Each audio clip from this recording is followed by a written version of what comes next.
Assalamualaikum warahmatullahi wabarakatuh. Waalaikumsalam warahmatullahi wabarakatuh. Selamat siang teman-teman. Iya. Saya ucapkan selamat datang pada kegiatan BKP kita kali ini.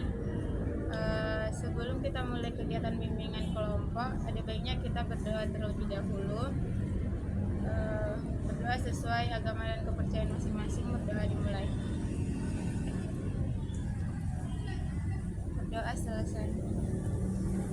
Oke, baik teman-teman. Sebelumnya saya mau nanya, di sini sudah ada belum teman-teman yang sudah mengikuti kegiatan BKP atau bimbingan kelompok? Sudah. Berarti sudah tahu ya apa itu bimbingan kelompok. Mungkin bisa dijelaskan sedikit agar teman-temannya juga tahu. Silakan Kak Lia. Jadi setelah saya mengikuti bimbingan kelompok atau biasa disebut dengan BKP, menurut saya BKP itu adalah suatu kegiatan yang membahas sebuah topik yang dilakukan secara berkelompok. Oke, benar. Mungkin Kak Arlia ada yang ditambahin? Ya, baik, Kak Arlia. Jadi betul ya apa yang dibilang oleh Kak Lia tadi. Jadi BKP itu adalah salah satu bentuk layanan yang membahas masalah umum dalam kelompok dengan memanfaatkan dinamika kelompok. Nah, teman-teman kan udah tahu apa itu bimbingan kelompok. Kira-kira tahu nggak apa itu tujuan dari bimbingan kelompok? Ya, silakan Kak Lia.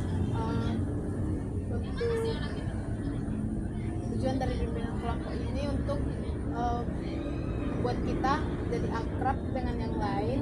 Juga di situ kita bisa diajarkan untuk menghargai pendapat dari orang lain yang berbeda. Terus kita juga diajarkan untuk berani berbicara. Ya, mungkin teman-teman yang lain ada yang main menambahkan. Silakan, Kak. Tujuan bimbingan kelompok itu membantu mengatur proses interaksi dalam kelompok yang terstruktur dan dipandu oleh kelompok. Betul ya teman-teman yang dibilang oleh kakak-kakak tadi. Jadi tujuan BKP itu untuk melatih kita agar mampu berbicara di muka umum, mampu mengeluarkan pendapat, ide, saran, tanggapan, serta kita jadi belajar untuk menghargai pendapat orang lain. Kemudian ada beberapa azas dalam bimbingan kelompok, yaitu yang pertama azas keterbukaan. Jadi di sini kita diminta untuk saling terbuka ya teman-teman, saling terbuka. Jika ada pendapat jangan malu-malu untuk mengutarakannya. Kemudian ada asas kesukarelaan. Nah, jadi di sini pada kegiatan kali ini saya harap teman-teman mengikutinya dengan sukarela tanpa ada paksaan. Yang ketiga adalah norma kenormatifan, yaitu kita tidak boleh melanggar aturan-aturan dalam BKP. Kemudian ada norma kerahasiaan. Jadi BKP kita ini bersifat rahasia, jadi tidak boleh diketahui oleh orang luar. Cukup kita yang kita saja yang tahu, dan jika ketahuan teman-teman menyebarkan maka akan diberikan sanksi. Oke, sebelum itu kita perkenalan dulu. Perkenalkan, nama saya Yuni. Nama saya Ria. Perkenalkan, nama saya Lia. Perkenalkan, nama saya Elvi.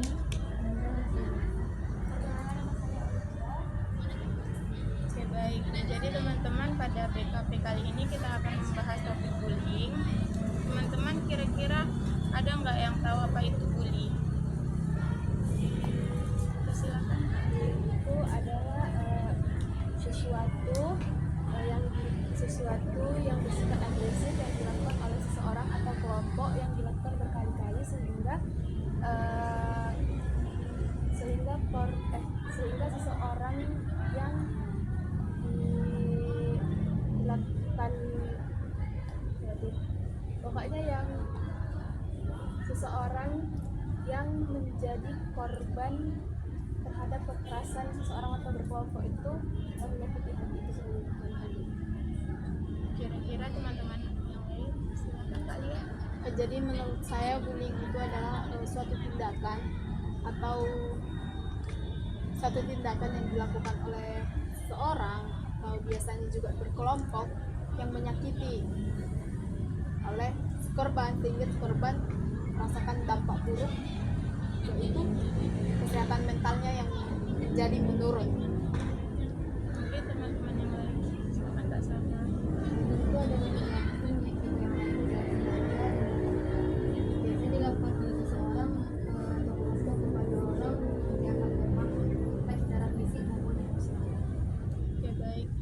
Betul ya teman-teman apa yang dibilang oleh kakak-kakak tadi. Jadi bully adalah perilaku agresif yang dilakukan oleh seseorang atau sekelompok terhadap orang yang lebih lemah daripadanya atau tidak mampu membela dirinya. Kemudian kenapa sih bully itu penting untuk kita perhatikan? Kira-kira ada yang tahu? Silakan Kak Lia. Karena bullying itu sangat berdampak keras bagi kesehatan mental. Kak Evi. Karena bully itu gimana ya, kita kenapa sangat penting dibahas, karena supaya kita tidak jadi pelaku atau korban dari kekerasan tersebut. Yang lain mungkin ada. Oke baik, jadi bully itu sangat penting ya teman-teman untuk kita perhatikan karena dapat menyebabkan dampak yang sangat serius pada korban baik secara fisik maupun mental. Bully itu bisa menyebabkan stres, kecemasan, depresi, bahkan dapat memicu perilaku bunuh diri. Nah, jadi oleh karena itu penting untuk kita mengenali atau mengatasi bully agar korban bisa merasa aman dan tenang. Kemudian kira-kira menurut teman-teman apa sih faktor penyebab yang menyebabkan terjadinya bully itu? Silakan kali. Mungkin adanya kurang perhatian dari orang tua si anak, sehingga dia mencari perhatian dari luar. Dia merasa hebat. Teman-teman yang lain mungkin ada. Baik, saya beritahu saja. Jadi faktor penyebabnya yang pertama itu kurangnya empati dan kesadaran akan perasaan orang lain. Kemudian perilaku yang dipelajari atau di lingkungan sekitar. Jadi mungkin dia itu melihat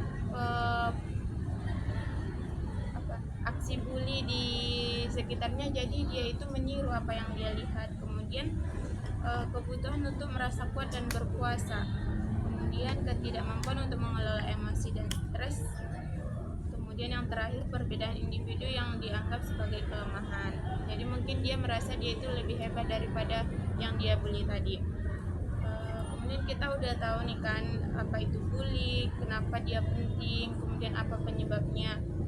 Terus apa sih dampak yang terjadi pada korban bully tersebut? Dampak yang terjadi kepada korban itu bisa mengakibatkan kerusakan kepada mental, terus juga dia dampaknya itu juga membuat si korban sulit untuk bersosialisasi di lingkungan sekitar. Terima kasih Kak Lia. Teman-teman yang lain mungkin Kak Lia silakan. Dari tadi yang dikatakan Kak Arlia bisa membuat rusak kesehatan mental. Nah, dari kesehatan mental yang rusak itu dia jadi menarik diri dari pergaulan, susah berinteraksi, dan juga bisa menyebabkan depresi serta stres yang berlebih. Ya, dari yang Kak Arlia bilang sama Kak Lia ini, pendapat saya sih juga hampir sama ya, karena saya juga pernah ngalamin. Jadi di situ juga kita jadi memang betul nggak berani ngomong di depan umum, atau bahkan kita kalau mau minta tolong juga kayak takut gitu karena kita udah pernah ditindas gitu itu. Baik, betul ya teman-teman apa yang dikatakan oleh kakak-kakak tadi. Jadi dampak bully itu bisa berupa stres, kecemasan, kemudian depresi dan gangguan mental lainnya. Kemudian bully ini juga bisa menyebabkan kerusakan fisik atau cedera, penurunan prestasi akademik dan sosial, serta kesulitan dalam membangun hubungan yang sehat dengan orang lain. Nah, jadi teman-teman kira-kira apa sih solusi yang bisa kita berikan kepada korban bully agar dia itu kepada korban bully dan si pelaku agar pembulian ini tidak terjadi lagi di lingkungan kita? Silakan Kak Lia. Kalau dari saya, untuk si korban mungkin bisa dia berani berbicara kepada orang terdekatnya terlebih dahulu. Kalau enggak kepada teman, ke guru BK, atau enggak ke orang tua. Kemudian dia juga bisa melakukan konseling supaya kalau tadi dia nggak berani berbicara, dia bisa melakukan konseling individu, dilakukan secara individu dengan guru BK, atau bisa juga konseling kepada psikolog psikolog atau psikiater gitu. Terus untuk si pelaku dia bisa dilakukan konseling, begitu juga terus dilakukan pembatasan kepada dia. Pembatasan dalam arti dia dibatasi untuk bergaul, karena kan kadang dari pergaulan juga bisa menyebabkan dia ikut-ikutan dalam melakukan bullying. Terus dia juga perlu direhab karena mental dia juga pastinya udah rusak karena dia sudah melakukan bullying itu. Dia udah lain dari mentalnya. Terima kasih Kak Lia. Mungkin dari teman-teman yang lain ada solusi. Oke, baik, jika tidak ada, jadi di sini saya ada memberikan beberapa solusi untuk mengatasi bully. Yang pertama yaitu meningkatkan kesadaran atau empati akan perasaan orang lain, kemudian membangun lingkungan yang aman dan mendukung, kemudian mengembangkan kebijakan anti bully yang efektif di sekolah atau di tempat kerja, karena kan bully ini seringkali terjadi di sekolah ya teman-teman. Kemudian untuk korban bully dia dapat seperti yang Kak dia katakan tadi, dia bisa mencari dukungan dari orang sekitarnya, dari orang tua atau teman-temannya. Kemudian dia juga bisa membangun keterampilan mengelola stres dan emosi. Nah, jadi kita udah tahu kan apa itu bully, faktor penyebabnya, dampaknya kan, dan kita juga udah tahu apa solusi yang kedepannya kita bisa terapkan jika kita melihat kasus bully. Jadi sini saya mau nanya, kira-kira komitmen apa yang teman-teman bisa lakukan ke depannya?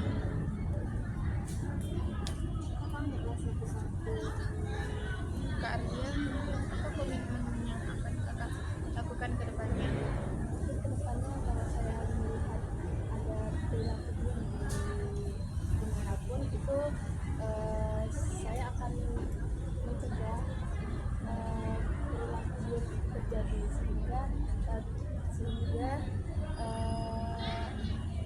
perilaku itu tidak Kak Lia, tidak menjadi pelaku ataupun menjadi pendukung untuk terjadinya bullying.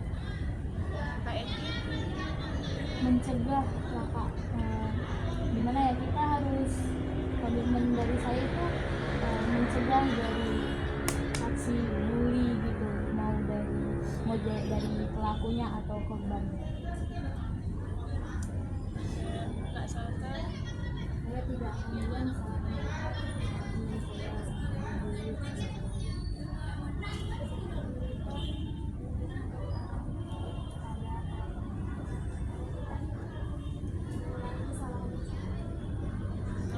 terima kasih teman-teman. Jadi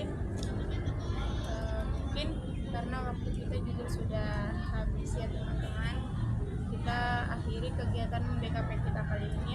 Kira-kira apa sih kesan yang teman-teman dapatkan pada setelah mengikuti kegiatan BKP kita kali ini? Silakan Kak Lia. Kalau dari saya, kita kan tahu bahwasannya dampak bullying ini kan sangat berpengaruh gitu kepada mental kita. Maka dari ini saya akan menunjukkan empati dan kepedulian dan juga tindakan saya kalau misalnya saya tahu ada kasus pembulian. Mungkin dari teman-teman yang lain. Oke, baik. Jika tidak ada, kita akhiri kegiatan BKP kita kali ini. Untuk kegiatan selanjutnya akan saya infokan lebih lanjut ya teman-teman. Jadi di sini saya berpesan dan besar harapan saya agar teman-teman bisa mencegah terjadinya bully, bisa bisa memberikan arahan kepada si pelaku pembuli. Nah, jadi karena kita tadi memulai BKP dengan berdoa, maka ada baiknya kita menutupnya dengan berdoa juga. Berdoa menurut agama dan kepercayaan masing-masing. Berdoa dimulai. Berdoa selesai. Oke, baik teman-teman, terima kasih sudah mengikuti acara kegiatan BKP kita kali ini. Saya akhiri. Assalamualaikum warahmatullahi wabarakatuh.